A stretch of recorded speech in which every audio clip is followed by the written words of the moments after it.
బ్రహ్మశ్రీ వద్దిపత్తి పద్మాకర్ పరిచయం అక్కరలేని పేరు. ఒక ఆధ్యాత్మికవేత్తగా, ప్రవచనకర్తగా, మహా సహస్రావధానిగా ఎంతో కీర్తి ప్రతిష్టలు అందుకుని 18 పురాణాలను తన ప్రవచన వాగ్దాటితో భక్తులను భక్తి సాగరంలో ముంచెత్తిన అద్వితీయ మహోన్నత వ్యక్తి. కాదు ఒక మహాశక్తి. బ్రహ్మశ్రీ వద్దిపత్తి పద్మాకర్ గారి జ్ఞాపకాలు. నమశివాభ్యాం నవయౌవనాభ్యాం పరస్పరాశ్లిష్టవపుర్ధరాభ్యాం నగేంద్రకన్యా వృషకేతనాభ్యాం నమో నమః శంకర పార్వతీభ్యాం అని ముందుగా ఆది దంపతులకు నమస్కారం చేసుకుంటున్నాం. మా నాన్నగారి పేరు, అసలు పేరు బ్రహ్మశ్రీ వద్దిపత్తి వెంకటేశ్వర శర్మ. వెంకటేశ్వర శర్మ అని తండ్రి గారు పెట్టినా ఆ రోజుల్లో ఉండేటటువంటి వాళ్ళు సరదాగా స్నేహితులు వాళ్ళు వెంకటాచలపతి అన్నారు. వెంకట అని పేరు కలిగిన అచలము అంటే కొండ అంటే వెంకటగిరి. ఈ వెంకటాచలపతి వెంకటేశ్వరుడు అన్న ఒకటే. ఈ వెంకటాచలపతి కాస్త కొంతకాలం పోయేసరికి ఏమైంది, వెంకట తీసేశారు, చలపతి అన్నారు. చివరికి చలపతిరావుగా అయిపోయింది. అందువల్ల చిట్ట చివరికి చలపతిరావుగా ప్రసిద్ధికి ఎక్కారు వారు. నాన్నగారు 1916వ సంవత్సరంలో తూర్పుగోదావరి జిల్లా కాకినాడకి దగ్గరలో కేవలం 10 కిలోమీటర్ల దూరంలో ఉన్న రామేశ్వరం అనే ప్రాంతంలో జన్మించారు. 1916 ఆగస్టు నెల.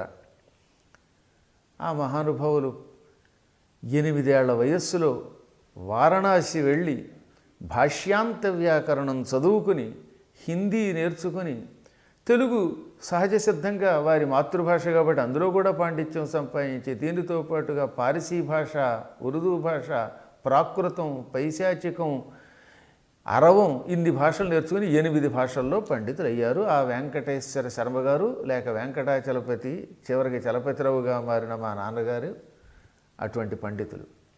ఇక మా అమ్మగారు ఆ కాకినాడకి దగ్గరలో ఉన్న గురదనాపల్లి అనే ఒక పల్లెటూరు. ఆ గురదనాపల్లిలో జన్మించారు ఆవిడ పేరు శేషమణీదేవి. ఈ శేషమణీదేవి గారికి నాన్నగారికి బహుశా 1948లోనో 49లోనో పెళ్ళయింది. ఎందుకంటే ఆ రోజుల్లో రికార్డులు లేవు. మేము కూడా చిన్నప్పుడు వాటి గురించి ఎక్కువ పట్టించుకోలేదు సాధనలో ఉండడం వల్ల. ఏమైనా శేషమణీదేవి మా అమ్మగారు సహజంగా సంస్కృతం చదువుకున్న నాన్నగారి దగ్గరికి వచ్చాక నాన్నగారు ఆవిడకి హిందీ, సంస్కృతం, తెలుగుల్లో పూర్తిగా పాండిత్యం నేర్పారు. హిందీలో ఆ రోజుల్లో విశారద చదువుకుని హిందీ పండిట్ అయ్యారు. సంస్కృతంలో వ్యాకరణం చదివారు. తెలుగులో అమరము, ఆంధ్రనామ సంగ్రహము ఈ రెండింటిలో అమరమేమో సంస్కృతానికి నిఘంటు అయితే ఆంధ్రనామ సంగ్రహం తెలుగు పదాల యొక్క నిఘంటు. సంస్కృతంలో మృత్యుంజయ అని తెలుగులో మిత్తిగొంగ అని ఉంటుంది. ఈ విధంగా ఇటు అమరం సంస్కృతానికి సంబంధించి, ఇటు తెలుగులో ఆంధ్రనామ సంగ్రహం కూడా కంఠస్థం. ఆవిడికి భాగవతం పూర్తిగా కంఠస్థం. అందువల్ల అమ్మగారు 3 భాషల్లో పండితురాలు, భాగవత పండితురాలు. ఈ శేషమణీదేవికి, చలపతిరావు గారికి మేము 6 మగపిల్లలం, ఒక అమ్మాయి. అందులో పెద్ద ఆయన వెంకటరమణమూర్తి గారు. ఆయన భాషా ప్రవీణ చదువుకొని తెలుగు పండిట్ చేసినవారు. రెండో ఆయన భాస్కర్రావు గారు, మా తాతగారి పేరు పెట్టారు ఆయనకి. ఆయన 2 MAలు 3 MAలు చేసినవారు. ఇంగ్లీష్లో, హిస్టరీలో, సంస్కృతంలో MA చేశారు. ఆయన టీచర్గా చేశారు. హైదరాబాద్లో ఉంటున్నారు. 3 ఆయన మ్యాథమెటిక్స్లో ప్రొఫెసర్, గీతమ్స్ యూనివర్సిటీలో పీజీలో పనిచేశారు. ఆ తర్వాత ఒక అమ్మాయి వల్లి త్రిపుర సుందరి. ఆవిడ విశాఖపట్నంలో ఆంధ్ర యూనివర్సిటీకి సంబంధించినటువంటి ఒక కళాశాలలో పనిచేశారు. దాన్ని ఏదో అంటారు పక్కన అనుసంధానమైన కాలేజీలు, అందులో పనిచేశారు. ఆ తర్వాత నేను, అంటే మగపిల్లల్లో లెక్కేస్తే 4, మొత్తం పరంపరలో లెక్కేస్తే 5వ వాడిని.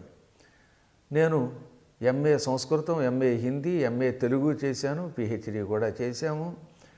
సర్ సిఆర్ రెడ్డి కాలేజీలో ఏలూరులో 14 సంవత్సరముల పాటు తెలుగు లెక్చరర్గా పనిచేసి ఇదిగో ఈ పీఠస్థాపన వల్ల అది కూడా వదిలేయవలసి వచ్చింది. నా తర్వాత వాడు LICలో ఏజెంటు రత్నాకర్ గారు. ఆ తర్వాత వాడు ఎంటెక్, ఎంఎస్సి, పిహెచ్డి అన్నీ చేసినటువంటి వాడు విప్రో కంపెనీలో కొంతకాలం చేశాడు, టెక్ మహీంద్రలో చేశాడు, ఇలా ఎన్నో కంపెనీలో చేస్తూ ప్రస్తుతం ఫిన్లాండ్లో ఉంటున్నాడు. ప్రస్తుతానికి ఇది మా కుటుంబానికి సంబంధించినంత వరకు అందరూ కూడా ఉన్నత స్థాయిలో ఉద్యోగాల విషయంలో ఉన్నారు. హాయిగా సంపాదన కూడా సంపాదించిన వారే. ఇందులో ఎవరికి దేనికి లోటు లేదు. ఆధ్యాత్మిక సంపదకి కానీ భౌతిక సంపదకి కానీ లోటు లేకుండా పవిత్రంగా ఆనందంగా గడుపుతున్నారు. కుటుంబంలో భార్యాభర్తలు అందరూ కలిసే ఉంటారు.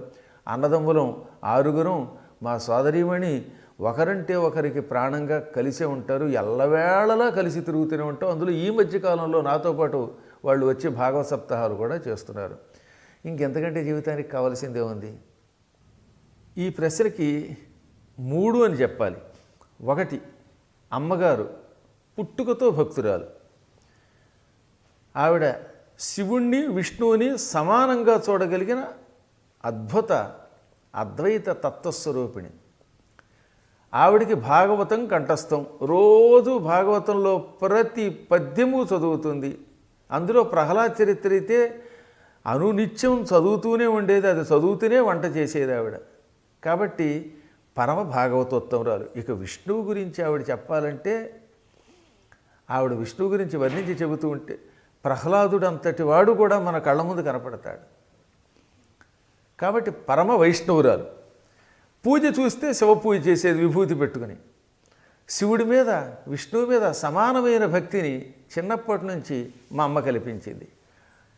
మా అమ్మ గురించి చెబుతూ ఉంటే నేను ఒకసారి మర్చిపోయి ఇంటర్వ్యూ చేస్తున్నానా లేకపోతే నా గురించి చెబుతున్నానా అనేది మర్చిపోయి నేను మళ్ళీ వేరే లోకానికి వెళ్ళిపోతాను. ఆవిడ మందార మకరంద పద్యాలు చదువుతూ ఉంటే రాళ్ళు కరిగిపోయేవి. ఆవిడ కంఠం సన్నగా ఉండేది, చక్కగా పడేది. మందార మకరంద మాధుర్యమునదేలు మధుపంబువోవునే మదనములకు నిర్మల మందాకినీ వీచికలదూగు రాయంచనునే తరంగిణులకు లలిత రసాల పల్లవ ఖాదియై చొక్కు కోయిల చేరునే కుటజములకు పూర్ణేందు చంద్రికా స్ఫురిత చకోరకం వరుగునే సాంద్ర నీహారములకు అంబుజోదర దివ్య పాదార విల్ద చింతనామృతపాన విశేష మత్త చిత్తమే రీతి ఇతరంబు చరణేర్చు వినుత గుణశీల మాటలు వేయునేలా అని మా అమ్మ చదువుతూ ఉంటే భాగవతం మీద పరమ భక్తి అర్పడి నేనే ప్రహ్లాదుడినేమో అని ఊహించుకునేవాడిని. కాబట్టి చిన్నప్పటి నుంచి పరమ విష్ణు భక్తి భాగవత భక్తి అమ్మ వల్ల వచ్చింది. ఇంకా నాన్నగారు 18 పురాణములను ప్రవచించారు. ఆ రోజులలో 18 పురాణములు పుస్తకం లేకుండా గణపవరం అనేటటువంటి ఒకనొక పల్లెటూరులో గాదిరాజు రామరాజు గారు అనే ఒక సుక్షత్రియ వంశానికి చెందినటువంటి పండితునికి శిష్యుడిగా ఆయన్ని స్వీకరించి చెప్పేవారు. ఆయనకు సంస్కృతం నేర్పి పురాణాలు నేర్పి ఆయన చేత పురాణాలు చదివింపజేశారు. ఆయన దేవీ భాగవతం మా నాన్నగారు చెబుతూ ఉంటే మణిద్వీపం కంట కనపడేది. శివపురాణం చెబితే శివుడు కనపడేవాడు. సువర్ణేశ్వర స్వామి గుడిలో నాన్నగారు శివస్తోత్రాలు చెబుతూ ఉంటే శివలింగం నుంచి శివుడు సాక్షాత్కరించేవాడు. భాగవతం చెబితే విష్ణువు సాక్షాత్కరించేవాడు. కాబట్టి నాన్నగారి యొక్క పరమభక్తి నాకు అబ్బింది. ఇంకా మా గురువులు భక్తులు. నా అదృష్టం పుట్టుకతోటి ఎందుకో తెలియదు కానీ నేను శివలింగాన్ని కౌగిలించుకుంటూ ఉండేవాడని చెప్పేవారు. ఒక పక్కన శివలింగం, మరో పక్కన కృష్ణుడి విగ్రహం రెండూ పెట్టుకుని శివుడే కేశవుడు, కేశవుడే శివుడు అంటూ చిన్నప్పటి నుంచి పెరిగాను. అందువల్ల తల్లిదండ్రుల వల్ల భక్తి ఏర్పడింది, గురువుల వల్ల భక్తి ఏర్పడింది, పూర్వజన్మ సుకృతం వల్ల పుట్టుకతోటే భక్తి వచ్చింది. అనుక్షణం లోపల మా ఇంట్లో అందరూ కూడా ఓం నమ శివాయ, ఓం నమో నారాయణాయ ఈ 2 మంత్రములు కలిపి జపం చేశారు. ఇందులో ఏమీ సందేహం లేదు. మా బోటి వాళ్ళకి ఉన్నది ఉన్నట్టుగా చెప్పడమే తప్ప అసత్యాలు ఆడడం చేత కాదు. మా చిన్నప్పటి నుంచి మా ఇంట్లో అందరికీ అలవాటు అనమాట. ఓం నమ శివాయ, ఓం నమో నారాయణాయ ఈ 2 మంత్రములను అభేదతత్వంతో జపం చేశాం. కాబట్టి ఈ భక్తి ఎలా వచ్చింది అంటే సందేహం లేకుండా వైకుంఠంలో ఉన్న శ్రీమన్నారాయణుడు, నాయన నువ్వు నా భక్తుడి పుట్టుకతోటే జపం చేయని పంపించుంటాడు. ఓ పక్కన మంత్ర జపం చేసేవాడిని, అక్కడ ఆంజనేయ స్వామి గుడి ఉంటే ఆంజనేయ స్వామి గుడిలో ప్రదక్షిణలు చేసేవాడిని, హనుమత్ కథలు వినేవాడిని, నాన్నగారి ద్వారా చెప్పేవాడిని చిన్నప్పటి నుంచి. శివాలయానికి వెళ్ళేవాడిని, ప్రదక్షిణలు చేసేవాడిని, అభిషేకం చేసేవాడిని, విభూతి పూసుకునేవాడిని, మార్కండేయుడి చరిత్ర చెప్పేవాడిని. మాకు చాలా దగ్గరలోనే అద్భుతమైనటువంటి ఒక పల్లెటూరు గ్రామం భువనపల్లి అని ఉండేది. అసలు పేరు భువనపల్లి, వ్యవహారంలో భువనపల్లి అనేవారు. అక్కడ అత్యంత ప్రాచీనమైనటువంటి నారాయణ మందిరం ఉండేది. అక్కడ నేను భాగవతాన్ని చాలా కాలం చెప్పాను. అక్కడికి వెళ్ళినప్పుడల్లా ఆ విష్ణు మందిరంలో నారాయణుడి యొక్క కృష్ణాలయంలో 108 ప్రదక్షిణలు చేసేవాడిని. ఈ విధంగా చిన్నప్పటి నుంచి భక్తి నాకు సహజంగా అబ్బింది. భక్తితో పాటు కవిత్వం అబ్బింది. అందుకే నేను చిన్నప్పుడే ఎప్పుడో చదువుకునే రోజుల్లో 1980లో అనుకుంటాను, నాకు కవిత ఎబ్బే నా కుల విద్యగా అని పద్యం రాసుకున్నాను. ఫలిత లలిత కళలు కుల వృత్తులై అభ్యసనము లేక అంటూ సహజముగను నాకు కవిత ఎబ్బే నా కుల విద్యగా ప్రాక్తనంపు జన్మ వాసనలను అని ఒక ఆటవలది పద్యంలో రాసుకున్నాను. లలిత కళలు చిన్నప్పటి నుంచి కొంతమందికి పుట్టుకతో వస్తాయి. నాకు కూడా పూర్వజన్మ వాసన వలన కుల విద్యయా అన్నట్టుగా కవిత్వం వచ్చింది అన్నాను. కొంతమంది చూడండి, మీరు పుట్టగానే చిన్నప్పటి నుంచి పాటలు పాడతారు, అదేమిటో తెలియదు. అంటే వాడు పూర్వజన్మలో గాయకుడు అయ్యి ఉంటాడు, ఆ వాసన ఈ జన్మలో పట్టుకున్నది. కొంతమంది చిన్నప్పటి నుంచి డ్రైవింగ్ చేయగలుగుతారు. మా తమ్ముడి గారు అబ్బాయి ఒకడు ఉన్నాడు, వాడు 10 ఏళ్లకే డ్రైవింగ్ వచ్చేసింది. రహస్యంగా లోపల కారు నడిపేసేవాడు, ఎవరూ నేర్పలేదు. ఇంకొక ఆయన ఉండేవాడు, భాగవత పద్యాలు అక్షరం ముక్క రాకపోయినా అప్పచెప్పేసేవాడు. అక్షరం ముక్క అంటే నా ఉద్దేశం రాయడం రాదు ఆయనకి, చదవడం రాదు. గణపురం అనే ఊళ్ళో ఆయనకి 70 ఏళ్ల వయస్సులో భాగవతం అప్పచెప్పేవాడు. చూసి చదవడం రాదు, అంటే పూర్వజన్మలోనే అది కంఠస్థం చేసుకు పుట్టాడు. ఈ విధంగా ఒక్కొక్కరికి ఒక్కొక్క విద్య పూర్వజన్మ సంస్కారం వల్ల వస్తుంది. నాకు కూడా అలాగే కవిత్వం, భగవదర్చన వచ్చాయి. ఎలా వచ్చిందంటే ఇప్పటికీ చెప్పలేము. వీటన్నిటికీ మూలకారకులైన గురువులకి మాత్రం భక్తి శ్రద్ధలతో నమస్కారం చేసుకుంటూ తేభ్యో నిత్యం నమో నమః. తేభ్య అంటే వారి కొరకు, ఆ గురువుల కొరకు నిత్యం ఎల్లప్పుడూ నమః నమః, నమస్కారము నమస్కారం అని 2 సార్లు చెబుతున్నాను. అమ్మగారు నాన్నగారు తూర్పుగోదావరి జిల్లా కాకినాడ దగ్గర వాళ్ళని చెప్పాము కదా ఇందాక మీకు. కానీ నాన్నగారు ఏం చేశారంటే, దాదాపు నాన్నగారు 1000 ఎకరముల పొలము కలిగినటువంటి వారు ఆయన ఆ రోజుల్లో. కొంచెం అది చెబితే కానీ అసలు నా పుట్టుక గురించి చెప్పడానికి అడుగు పెట్టలేము, ఆ రంగంలోకి అడుగు పెట్టలేము. ఒకానొకప్పుడు మా తాతగారు భాస్కర రాయ శర్మ గారు ముఖాసాదారులు, అనగా ఆ రోజుల్లో బ్రిటిష్ గవర్నమెంట్ వారు వీరి ద్వారా పన్నులు వసూలు చేయడానికి వీరికి ఆ ప్రాంతంలో ఉన్న పొలాలన్నీ అప్పగించారు. స్వతసిద్ధంగా మా వాళ్ళు జమీందారీ వంశానికి చెందిన వాళ్ళు. అందువల్ల అటు ఇటు వెరసి ఒక 5000 ఎకరాల పొలం ఆయన చేతిలో ఉండేది. ఇది కాక కొన్ని గ్రామాలు, చుట్టుపక్కల గ్రామాలు ఆయన చేతిలో ఉండేవి. తాతగారికి మన సొంత పొలాలనేమో తీసుకెళ్ళి ఆ బ్రిటిష్ వాడి చేతిలో పెట్టి వాడి ద్వారా ముఖాసాదారుగా నియమింపబడ్డం ఏమిటని ఆగ్రహం కలిగింది. నిజానికి అవన్నీ ఆయన సొత్తు. వాళ్ళు ఏం చేశారు, హ్యాండ్ ఓవర్ చేసుకుని పేరుకి ఈయన మళ్ళీ పన్నులు వసూలు చేసే వ్యక్తిగా పెట్టారు. అంటే మన డబ్బుని వాళ్ళు లాక్కుని మనకేమో దాంట్లో ఉద్యోగం ఇచ్చారన్నమాట. అందుకని ఆయన అవన్నీ వదిలేసుకుని బ్రిటిష్ వాడి దగ్గర పని చేయకూడదనే ఉద్దేశంతో 3000 ఎకరాలు ఆయన దానం చేసి 1000 ఎకరాలు మా నాన్నగారికి, 1000 ఎకరాలు మా పెద్దనాన్నగారికి ఇచ్చేశారు. పెద్దనాన్నగారేమో 1901లో పుట్టారు, మా నాన్నగారు 1916లో పుట్టారు. అంటే 15 ఏళ్ళు తేడా. వీళ్ళిద్దరూ కలిసి ఏం చేశారు, ఆ రోజుల్లో వినోబా భావేకి, గాంధీకి చెరొక 1000 ఎకరాలు ఇచ్చేశారు. ఆ రోజుల్లో ఆ ఉద్యమం అటువంటిది, ఎందుకు ఏమిటని అడగద్దు, వాళ్ళకున్న ఆవేశం అటువంటిది. స్వాతంత్ర్యోద్యమం సమయంలో మన దగ్గర డబ్బు ఉండకూడదు, ఇది ఈ ఉద్యమం చేస్తున్న వాళ్ళకి ఇద్దాం అనుకున్నారు. భూదానోద్యమంలో వినోబా భావేకి 1000 ఎకరాలను, గాంధీ వచ్చారట, గాంధీ కాకినాడకి ఎప్పుడూను, ఆ సమయంలో ఆయనకు 1000 ఎకరాలు ఇచ్చారు. ఆనాటి వాళ్ళని ఎందుకు అలా చేశారు, తెలివి తక్కువతనంతో చేశారు అని ప్రశ్నించే అధికారం మనకు లేదు. వాళ్ళు మహానుభావులు, వాళ్ళు ఎందుకు చేశారనేది వాళ్ళని అడగాలి, అది వాళ్ళ ఇష్టం. దాంతో ఏమైపోయింది, చేతిలో చిల్లిగవ్వలేదు. అప్పుడు నాన్నగారు ఏం చేశారు, ఉన్నదంతా ఇచ్చాం కనుక బ్రతకాలి కనుక ఉద్యోగాలు చేయాలనుకున్నారు. పెదనాన్నగారు తూర్పుగోదావరి జిల్లాలో నరసాపురానికి అవతల ఉన్నటువంటి మలికిపురంలో హిందీ పండిట్గా చేరారు. ఏది ఇంత తెలుగు పండిట్టు హిందీ పండిట్గా చేరారు. మా నాన్నగారు ఏం చేశారు, దక్షిణ భారత హిందీ ప్రచార సభలో చేరారు. అలా అలా తిరుగుతూ తిరుగుతూ పశ్చిమ గోదావరి జిల్లాలో ఏలూరికి దగ్గరలో జోగన్నపాలెం అనే ఒక కుగ్రామం ఉన్నది. ఈ ఏలూరికి దగ్గరలో ముండూరు వెళ్ళే రూట్లో ఉన్నటువంటి జోగన్నపాలెం అనేటటువంటి పల్లెటూళ్ళలో టంగుటూరి ప్రకాశం పంతులు గారు పంపించగా 1955 నుంచి 1969 వరకు 55 టు 69 ఈ 14 ఏళ్ళు ఉన్నారు. టంగుటూరి ప్రకాశం పంతులు గారికి నాన్నగారు అంటే చాలా ఇష్టం. ఆయన ముఖ్యమంత్రిగా ఉన్న రోజుల్లోనే వెళ్ళమంటే ఏదో కారణాల చేత కాస్త అటు ఇటు అయింది. మొత్తం మీద 1955లో నాన్నగారు ఆ ఊరు చేరారు. 14 ఏళ్ళు ఉన్నారు.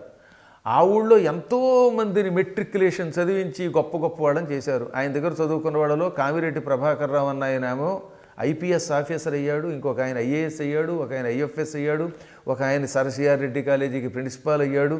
ఈ విధంగా ఆ బ్యాచ్ల్లో చదువుకున్న వాళ్ళంతా మంచి స్థాయిలోకి వెళ్ళారు. అలా ఆయన అక్కడ గురుకులం నడుపుతూ 14 ఏళ్ళు పిల్లలకి పాఠం చెబుతున్నప్పుడు 1/1/1966 గుర్తుపెట్టుకోవడం తెలియక 1166 2 1లు 2 6లు అనమాట. అంటే 1966 జనవరి 1వ తారీఖు నాడు బ్రాహ్మీ ముహూర్తంలో నేను అక్కడ జన్మించాను. అక్కడ అద్భుతమైన శివాలయం ఉన్నది, యోగలింగేశ్వర ఆలయం. ఆ యోగలింగేశ్వర ఆలయానికి ఎదురుగుండా పెద్ద చెరువు ఉంటుంది. బ్రహ్మాండమైన విశాలమైన పద్మాకరం, తామర పువ్వుల కొలను. ఆ పద్మాకరాన్ని ఆనుకుని, చెరువును ఆనుకుని ఓ బ్రహ్మాండమైన బిల్డింగ్ ఉండేది. స్కూల్ బిల్డింగు మా నాన్నగారు అక్కడ పెద్దల చేత నిర్మాణం చేయించారు. ఆలూరి లక్ష్మీనారాయణ గారు, వారి అబ్బాయి నాగేశ్వరరావు గారు, ఆలూరి గంగారావు గారు, ఇలాంటి మహానుభావులంతా వాళ్ళంతా ఆ రోజుల్లో స్వాతంత్రోద్యమంలో పాల్గొన్న వాళ్ళు ఉండేవారు. వాళ్ళంతా నాన్నగారి మీద అభిమానంతో ఒక పంచాయతీ బిల్డింగ్ కట్టించారు. ఆ బిల్డింగ్ అంతా నాన్నగారి హ్యాండ్ ఓవర్లో ఉండేది. అంటే గురుకులం నడపడం అన్ని కార్యక్రమాలు అందులో చేసేవారు. ఆ పెద్ద బిల్డింగులో బ్రాహ్మీ ముహూర్తంలో 1/1/66న శివాలయానికి ఎదురుగుండా ఉన్నటువంటి అరుగు మీద నేను ఎత్తడం జరిగింది, జన్మించాను. అది బ్రాహ్మీ ముహూర్తం. పుట్టగానే ఎక్కడెక్కడో ఉన్నటువంటి పండితులు వచ్చారు. మార్కండేయ శాస్త్రి గారు లాంటి వాళ్ళు ఆ రోజుల్లో చాలా గొప్ప పండితులు వచ్చారు. వారికి తోచిన రీతిలో వారంతా కూడా నాకేవో చదివింపులు కూడా ఇచ్చారని చెప్పేవారు. శివాలయంలో ఆ పూట సహస్ర ఘటాభిషేకం కూడా చేశారు. ఆ విధంగా యోగలింగేశ్వరుడి సన్నిధానంలో జోగన్నపాలెం అనే పల్లెటూరులో గుండేరు అనే వాగు ప్రవహిస్తున్నటువంటి నది ప్రవహిస్తున్న ప్రాంతంలో 1/1/66న జన్మించాను. ఈ విధంగా నా జన్మ జోగన్నపాలెంలో జరిగింది. ఆ తర్వాత మా నాన్నగారు అక్కడ 66లోనే పుట్టాక 69 డిసెంబరు అంటే 3 ఏళ్ళు నిండిన తర్వాత ఇక 4వ ఏడు రాబోయే ముందు ఆ గురుకులం పని అయిపోయింది. అక్కడ పెద్దవాళ్ళు లేకుండా అయిపోయారు. దాంతో మళ్ళీ పొట్ట చేత పట్టుకొని ఉద్యోగం చేసుకోవడానికి ఏది ఇంత ఆస్తిపరులు కూడా దానాలు చేయటం వల్ల మళ్ళీ అక్కడి నుంచి కొద్ది రోజులు తణుకు వెళ్ళారు, ఉంగుటూరు వెళ్ళారు, గణపురం వెళ్ళారు. గణపురం వెళ్ళాక ఆయనకు ఒక లంకంత ఇల్లు ఉండేది. 40 గదులు ఇల్లు మాది. ఆ ఇంట్లో మేము తిరిగేవాళ్ళం. 40 గదులు, 7గురం పిల్లలం, మా నాన్నగారు, అమ్మ. ఇల్లు సత్రంలో ఉండేది. నాన్నగారి దగ్గర ఎలా వచ్చేదో డబ్బు, ఈ పిల్లలకి పాఠం చెప్పడం వల్ల వచ్చిన డబ్బులతో ఇంట్లోకి వచ్చిన వాళ్ళకి భోజనాలు పెడుతూ ఉండడమే. ఆ లక్షణం మాకు కూడా వచ్చిందంటారు పెద్దలు ఇప్పుడు కూడా. ఇప్పుడంటే వంటవాడు దొరికారు. ఆ రోజులు ఏమీ లేదు. మా అమ్మ ఒక్కత్తి ఎంతమంది వచ్చినా అన్నం వండి పెట్టేది. ఒక్కనాడు విసుక్కోలేదు ఆవిడ. ఎంత సహనం అండి ఆవిడది. ఆదిశేషుడికి ఉన్న సహనం అంతా ఆవిడలో ఉండేదేమో అనిపిస్తుంది. నాకు ఇప్పటికి కూడా గుర్తు. రాత్రి 9ంటికి కూడా వచ్చేసేవారు కొంతమంది. రాగానే మళ్ళీ మడిగొట్టుకుని అన్నం వండేది. 10 మందికి వండి పెట్టేది. ఆవిడ చేత్తో ఏం వండినా అపూర్వంగా ఉండేది. ఆవిడ గోంగూర పచ్చడి చేస్తే ఆ గోంగూర పచ్చడి తినడానికి జోగన్నపాలెం నుంచి అందరూ పరిగెత్తుకు వచ్చేవారు.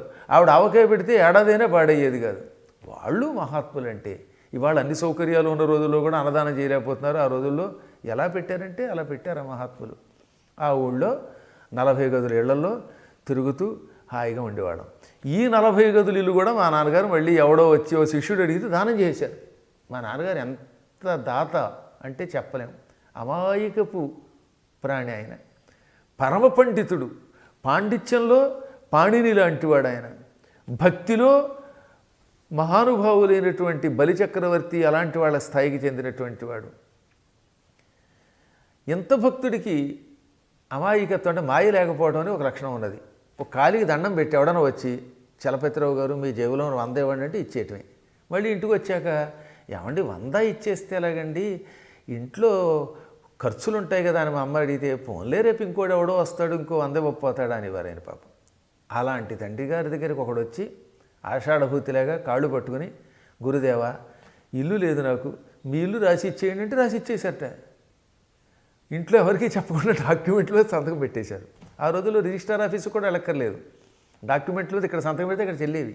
ఆ రకంగా ఇల్లు ఇచ్చేస్తే మళ్ళీ అద్దెంట్లోకి వచ్చాం. సరే, ఆయన పుణ్యం ఉన్నది, పరమదాత గనక ఆ మహానుభావుడి యొక్క దాతృత్వం, ఆయన భక్తి, ఆయన పాండిత్యం మమ్మల్ని అందరినీ మళ్ళీ ఉన్నత స్థాయికి తీసుకెళ్ళాయి. క్లుప్తంగా జోగనపల్లిలో నేను పుట్టడం, అక్కడి నుంచి ఎన్నో ప్రాంతాలకు వెళ్ళడం, ఈ విశేషాలు చెప్పాను. ఇంకా చదువు అంటారా, ఎక్కువ భాగం నేను ఎరిగినంత వరకు గణపురంలో జరిగింది. కొద్ది రోజులు మాత్రం తాడేపల్లిగూడెమునకు ఏలూరికి మధ్యలో ఉంగుటూరు అని ఒక ఊరుంది. ఆ ఊళ్ళో దాదాపు ఒక ఏడాది ఉన్నారనుకుంటాను నాన్నగారు. ఆ ఏడాదిలో తల్లాప్రగడ సుందర శివరావు గారని ఒక మహానుభావుడు ఉండేవాడు. ఆయనకి నాన్నగారంటే అభిమానం. నాన్నగారి దగ్గర సంస్కృతం చదువుకున్నారు. నాన్నగారు ఆయనకి మనుచరిత్ర చెప్పారు. ఆ సమయంలో మా నాన్నగారు అల్లసాని పెద్దన రచించిన సారోచిష మనుసంభవాన్ని హిందీలోకి అనువాదం చేశారు. హిందీ కవిత్వంగా, హిందీలో పద్యాల రూపంలో అనువాదం చేసి వినిపిస్తూ ఉండేవారు. అద్భుతంగా ఉండేది ఆ హిందీ అనువాదం అనమాట. కొన్ని తెలుగు నుంచి హిందీలోకి తీసుకెళ్లాలంటే సంస్కృత సమాసాలు ఉండాలన్నమాట. ఉదాహరణకి, కులిశధారాహతి పులుపున పైనుండి అడుగు మోవగ చేకురైన తటుల కనుపట్టులోయ గంగా నిర్జరము వార చెలువ యౌనయ్యేటి కెలకులందు ఇసుక వెట్టిన నేల నేచి అర్కాంసుల జొరనీక దట్టమై ఇరులుగవియు క్రముక పున్నాగనారంగరంభానాళికేరాది విటపి కాంతార వీధి కెరలు సుఖపిక శారిక కేకి భృంగ సారసధ్వని తమలోన చంద్రకాంతదరులు ప్రతిశబ్దమీన గంధర్వ యక్షగాన ఘూర్ణితమగునొక్క కోనగనియే అని అక్కడ సెలయేరు, పక్కన నారింజ చెట్లు వంటి చెట్లు, వీటితో కూడిన కొండ గుహ, ఇవన్నీ కనబడినట్టుగా వర్ణించాడు. దీన్ని హిందీలో నాన్నగారు ఒక అద్భుతమైన ఛందస్సులో అనువాదం చేశారు. హరాభర కేదారు రక్తోత్పలుంక మధుహాసు ఆసుపాసు సువాసు బిఖేరు రహ చెబిమాను తీర్రుపర్రు వకుళ్ళ అశోకపోగ పున్నాకు రసాలు రంభ నాళికేర నారంగొంక మహోద్యాను బీత్సు మరకతమడి లక్ష వల్లరియా చెడి ద్రాక్షామడి లక్ష లక్ష ఫల్ల గుచ్చ లంబమాన్ అంటూ అద్భుతంగా హిందీలో అనువాదం చేశారు. ఈ హిందీ అనువాదానికి ఆ రోజుల్లో 2500 రూపాయలతో అవార్డు ఇచ్చారు. ఒకనొకప్పుడు రోజుల్లో ఏది రూపాయి పెడితే బస్తా బియ్యం వచ్చే రోజుల్లో అంత చక్కగా అనువాదం చేసేవారట ఆయన.